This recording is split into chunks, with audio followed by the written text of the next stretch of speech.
Assalamualaikum warahmatullahi wabarakatuh. Nama saya Muhammad Taufik Saifuddin dari kelas 1 Teknik Mesin A. Jamu enggak? Nyala itu masih nyala. Masih nyala ini ada tulisan. Ingin mempresentasikan metode energi atau apa sih mata kuliah kekuatan material yang bertemakan metode energi.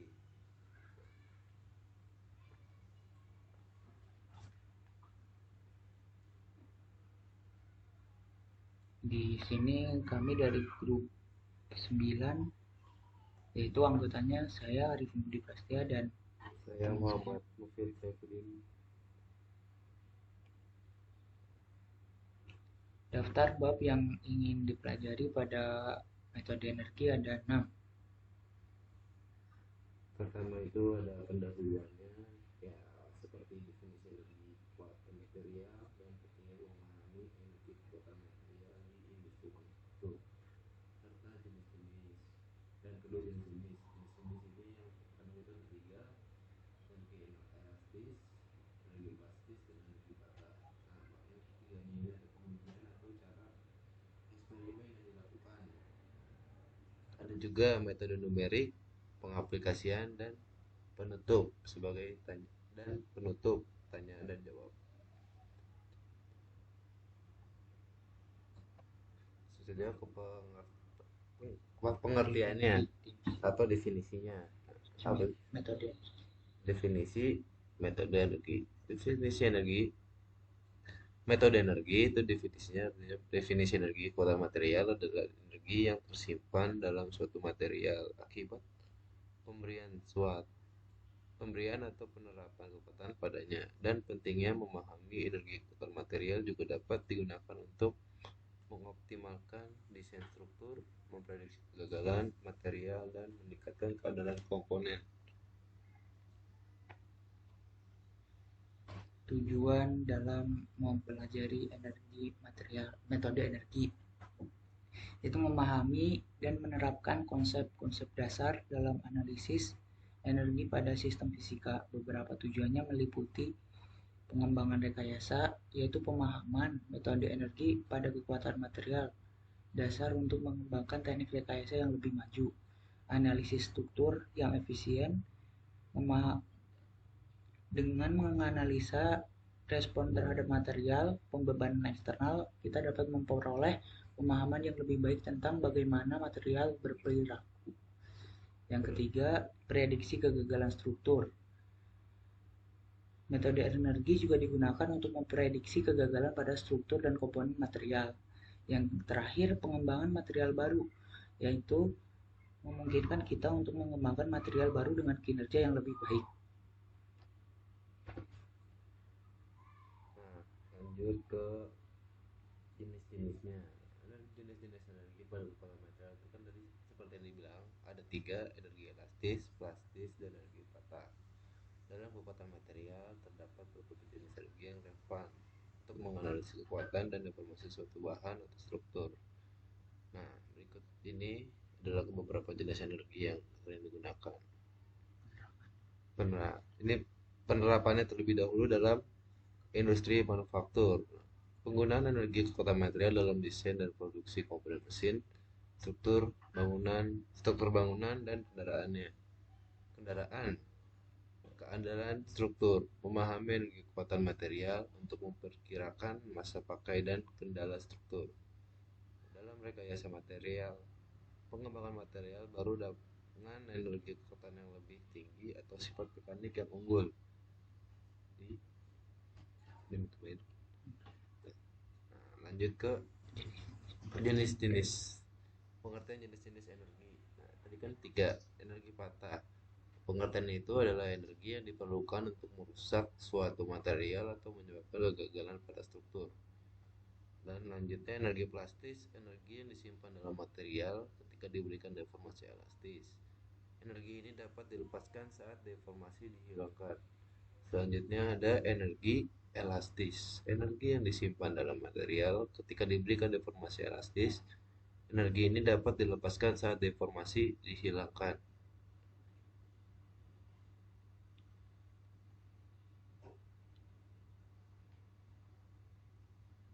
Selanjutnya ada pengujian. Pengujian atau eksperimen untuk mengukur energi kekuatan material. Suatu material harus diuji dengan bermacam-macam metode karena setiap metode pengujian memiliki tujuan, parameter, dan informasi yang berbeda yang dapat diberikan pemahaman yang lebih lengkap tentang karakteristik dan perilaku material. Dan berikut adalah pengujian-pengujiannya. Nah, ada uji tarik.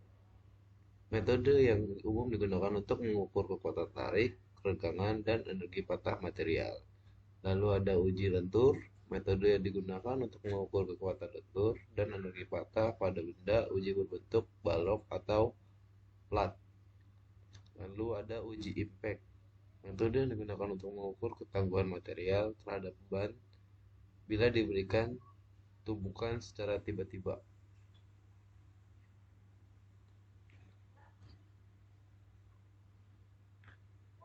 Ini penerapan metode dalam industrinya. Pada uji tarik, pemilihan material dalam industri manufaktur, uji tarik digunakan untuk memilih material yang paling sesuai untuk digunakan dalam produksi. Pengendalian kualitas, uji tarik digunakan sebagai alat pengendali kualitas dalam proses produksi. Evaluasi keandalan, uji tarik digunakan untuk mengevaluasi keandalan komponen atau struktur. Validasi desain, uji tarik dapat digunakan untuk memvalidasi desain produk sebelum diproduksi massal. Pemantauan kelelahan material, uji tarik juga digunakan untuk memantau kelelahan material dalam jangka waktu tertentu. Nah, dalam uji lentur juga ada beberapa metodenya. Desain dan produksi komponen struktur, uji lentur digunakan untuk menguji kekuatan lentur dan kewalutan komponen struktur seperti balok, plat, dan tiang. Dalam pengujian material baru atau modifikasi, uji lentur digunakan untuk menguji material baru atau modifikasi dalam proses pengembangan produk. Dalam evaluasi kualitas produk, uji lentur digunakan sebagai alat pengendali kualitas dalam produksi massal. Dalam perancangan struktur bangunan, uji lentur digunakan dalam industri konstruksi untuk merancang struktur bangunan seperti jembatan, gedung bertingkat, atau struktur lainnya.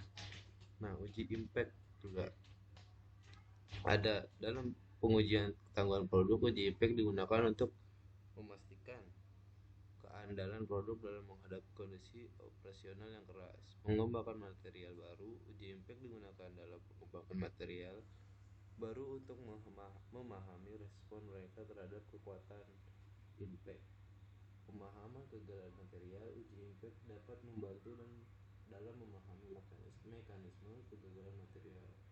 Verifikasi standar kualitas, uji impact digunakan sebagai bagian dari proses pengujian dan verifikasi standar kualitas produk dalam industri manufaktur. Nah, pada metode energi itu ada untuk kita menganalisa suatu struktur bahan itu menggunakan yang namanya finite element method atau metode elemen hingga.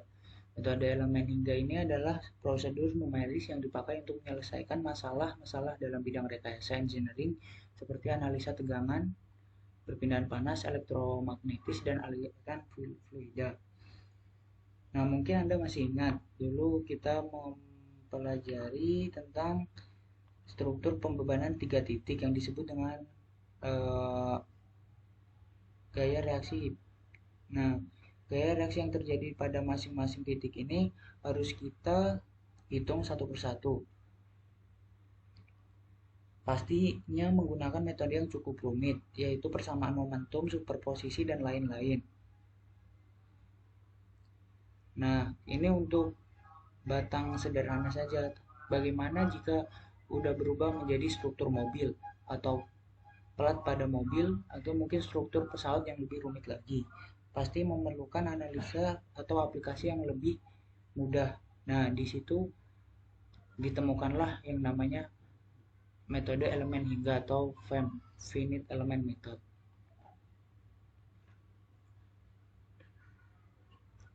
Finite Element Method adalah suatu analisis material dengan membagi suatu benda yang akan dianalisa menjadi beberapa bagian dengan jumlah hingga atau finite.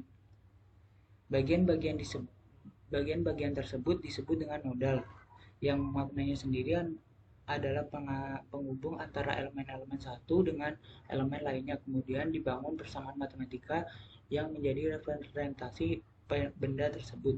Proses pembagian benda menjadi beberapa bagian disebut dengan meshing. Dasar pendekatan FEM. Nah, seperti di sini terlihat adalah plat dengan lubang di tengah atau plat with hole. Nah, itu kita pertama harus meshing dulu bagian-bagiannya menjadi lebih kecil dengan bentuk segitiga, bisa dengan bentuk persegi, tapi ini untuk sisi ini karena ada bulatannya, jadi kita memilih untuk memakai segitiga finite element untuk mencari solusi berupa distribusi temperatur pada plat tersebut. Setelah di meshing, plat sudah menjadi bentuk-bentuk segi kecil yang dihubungkan dengan nodal-nodal atau titik tertentu. Kasus ini dapat diselesaikan dengan cara persamaan kesetimbangan panas atau heat balance equation. Namun, beberapa geometri yang rumit yang melibatkan engine block atau yang lain diperlukan FEM untuk mencari distribusi temperatur yang merata pada engine block tersebut. Lanjut, konsep yang digunakan pada finite element method yaitu persamaan matrik kekakuan global dengan persamaan matematisnya yaitu F sama dengan KD. Keterangannya adalah F gaya nodal global, K sama dengan matrik kekakuan global, dan D perpindahan nodal.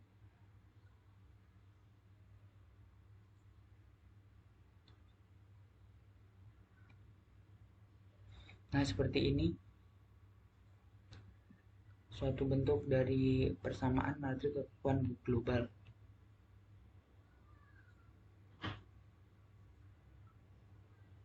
Nah, aplikasi finite element method yaitu banyak. Dulu mungkin industri otomotif pada perusahaan mobil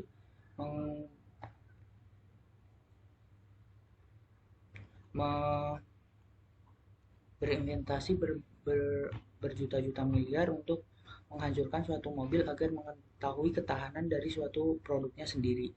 Tapi setelah ada yang namanya finite element method, cukup dengan beberapa pembuatan bagian mobil dan direfleksikan sesuai dengan model-model mobil yang akan diuji, itu lebih menghemat energi serta biaya yang akan digunakan untuk pengujian keamanan atau keselamatan pengendara tersebut. Dan di bidang kedua yaitu bidang penerbangan yang lebih rumit lagi karena pesawat yang kita tahu sendiri terbang di iklim yang mungkin berubah-ubah. Maka dari itu elemen yang digunakan juga pasti harus yang teruji dan tahan akan iklim tropis yang berubah-ubah tersebut. Selanjutnya, ilmu-ilmu dasar yang harus digunakan yang kita perlu ketahui sebelum masuk ke dalam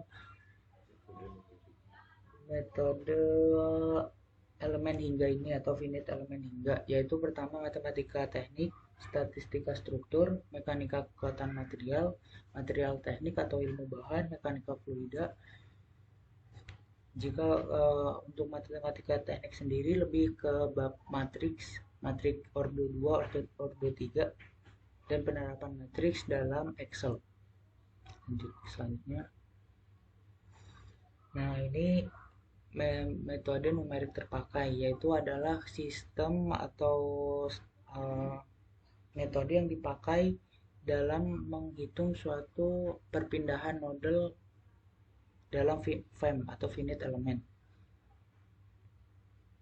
Yang pertama adalah eliminasi Gauss-Knife yaitu pertama kita menyusun matrik untuk persamaan yang akan diselesaikan, gunakan operasi penjumlahan sederhana antara baris untuk memperoleh matrik triangular atas, yang kemudian tulis kembali baris terbaru dalam persamaan matriks, selesaikan sistem persamaan terbaru dengan cara substitusi mundur, dan kita dapat poin-poin yang akan kita gunakan untuk mengetahui perpindahan yang ada di suatu bahan. Yang kedua adalah eliminasi Gauss-Jordan, yang yaitu kita pertama harus mengubah persamaan linear tiga variabel di atas menjadi sebuah matrik yang terargumentasi. Kedua, karena baris pertama pada kolom pertama A1 sudah bernilai, maka kita mengubah baris kedua seperti ini ya, baris pertama, baris kedua, terus sampai ujung. Setelah itu, karena baris pertama pada kolom 2 dan baris pertama pada kolom 3 belum bernilai 0, maka kita harus masih mengoperasikan agar nilai 0 sehingga matrik teredukasi. Nah, polanya itu harus satu, di tengahnya harus membentuk satu. Baru kita tahu di sini berapa poin-poin untuk perpindahan nodelnya. Selanjutnya contoh soal.